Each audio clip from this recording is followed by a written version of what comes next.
on a privilégié en Europe, alors sans doute pour des raisons qu'il fallait, il n'y a peut-être même pas lieu de commenter, mais qui s'imposaient sans doute.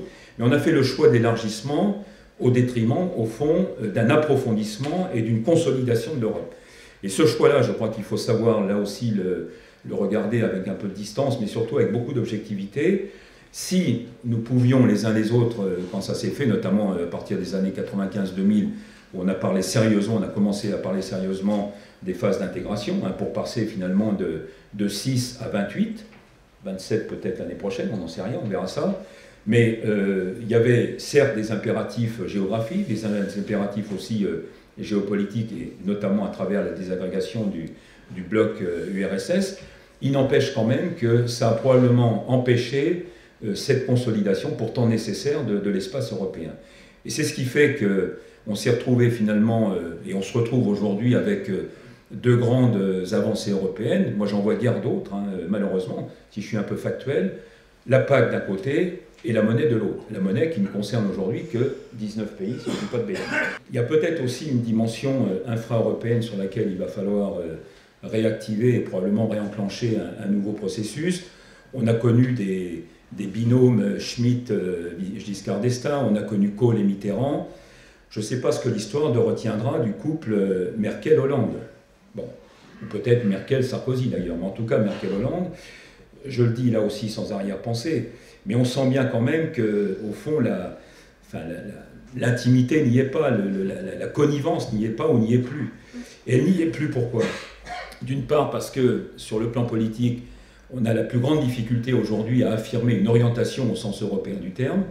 Deuxièmement parce qu'on sent bien que sur les options nationales, et qui découlent évidemment directement d'une absence de consolidation de cet espace européen, on voit bien que les options nationales aujourd'hui, notamment entre la France et l'Allemagne, mais on pourrait citer d'autres pays, ne sont pas non plus au rendez-vous. En tant que contribuable européen pour une future PAC, il y a un grand danger aujourd'hui, et je crois qu'il ne faut pas le nier, à cause du Brexit, mais pas seulement, de voir un budget européen singulièrement écorné dans les années qui viennent. Et il faudra vraiment être vigilant là-dessus.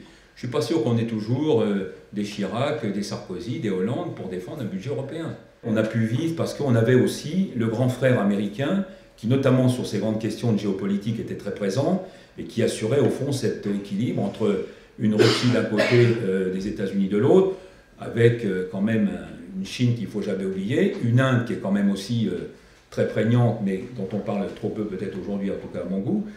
Et ce qu'on a vu, notamment au Proche-Orient, parce que c'est là, de mon point de vue, où tout démarre, c'est que ce désengagement, finalement, des Américains a laissé, non pas une place vide, mais a laissé un nouveau rapport de force dans lequel on aurait pu penser que l'Europe joue un rôle majeur.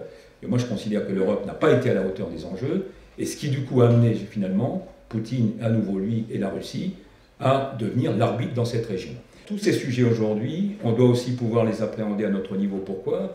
Parce qu'on sent bien que le seul traitement des sujets par l'angle économique, par l'angle fiscal, par l'angle juridique, par l'angle social, enfin, je vais vous en dire quelques mots, ne peut pas aujourd'hui se suffire à lui-même ou à eux-mêmes, ces sujets-là, dès lors qu'on n'a pas une approche plus politique, plus géopolitique sur les grands équilibres, et en particulier sur la capacité aussi que peut jouer l'Europe dans un monde multipolaire, je ne prétendrai pas à dire d'équilibre, mais au moins de rapports peut-être plus équilibrés entre l'Est et l'Ouest, entre l'Orient et l'Occident, entre le Nord et le Sud.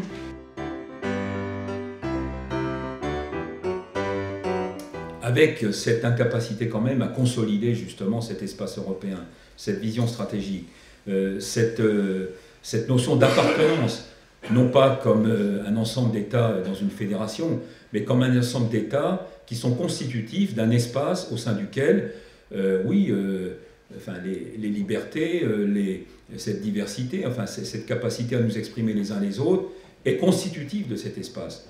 Alors qu'on voudrait nous faire croire aujourd'hui que pour que l'Europe existe, elle devrait sans doute se massifier beaucoup plus, probablement avoir des visions beaucoup plus unitaires, beaucoup plus fédéralistes sur un certain nombre de sujets.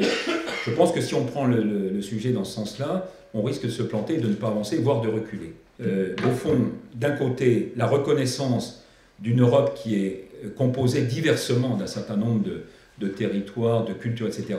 Mais c'est ça sa richesse. Mais dans le même temps, avoir aussi ce même souci et cette même volonté par rapport à la diversité, sur un certain nombre de sujets, de progresser sur, malgré tout, un visage beaucoup plus consolidé. C'est de nous interroger clairement sur l'opportunité ou non de raisonner un peu à deux vitesses, ou en tout cas à plusieurs vitesses. Je me rappelle de Jean-François Degnaud, il y a un certain nombre d'années, qui parlait d'une Europe à géométrie variable. Je ne veux pas épouser ses thèses, mais je pense pour ma part qu'il faut nous interroger aujourd'hui de savoir si nous n'aurions pas intérêt quand même à faire en sorte que dans cette zone euro où la monnaie unique est quand même le marqueur et le fait générateur. On ne puisse pas, à l'intérieur de la zone euro, sans évidemment exclure d'autres candidats, mais renforcer notamment sur le plan économique, sur le plan fiscal, sur le plan social, sur le plan juridique, un certain nombre de nos politiques qui sont gouvernées aujourd'hui d'abord et avant tout par des politiques nationales aux dépens d'une vision communautaire. Je peux prendre des tas d'exemples, hein, l'impôt sur les sociétés, le droit social, et je reviens à ce que je disais tout à l'heure, si on ne peut pas le faire à 28, regardons si déjà à 19, on ne peut pas consolider un certain nombre de ces politiques. Alors on a parlé de la défense, moi je vous parlerai aussi de la fiscalité, je parlerai du droit social, je parlerai du droit de l'environnement.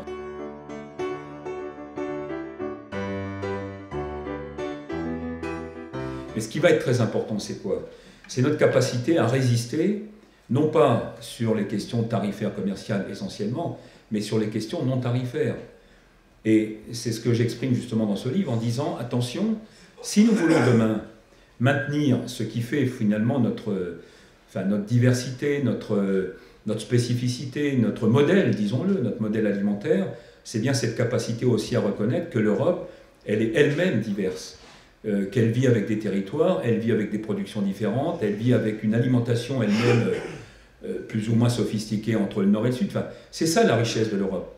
Or, si nous devons justement, dans le chapitre, je ne sais plus comment je l'avais intitulé, mais en gros, j'expliquais que, j'explique qu'on est peut-être un peu différent et que cette différence, on ne doit pas la marteler comme une sorte d'esprit conservateur ou protectionniste, mais au contraire comme une chance et donc comme une capacité d'être offensif au regard de ces négociations commerciales, je pense qu'on ferait une erreur de fond. Et ça, il faut qu'on l'explique à nos politiques.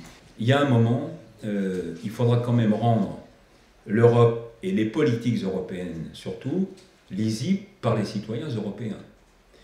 Ce que je veux dire par là, c'est que si nous ne savons pas remettre un certain nombre d'objectifs, un certain nombre de sens à travers les politiques européennes, il ne faudra pas s'étonner que progressivement, on s'en départisse, ou en tout cas qu'on cherche peut-être des alternatives, par déception, par dépit, voire d'ailleurs peut-être par choix. Il ne faut pas nier qu'il y a aujourd'hui quand même un certain nombre d'hommes et de femmes politiques qui s'expriment sur ces sujets-là, dans les extrêmes, à droite comme à gauche en France, mais pas seulement. Il faut quand même bien lire les programmes et ce qu'il y a derrière. Mais ça suppose quand même que nous soyons, nous aussi, acteurs dans ce domaine-là.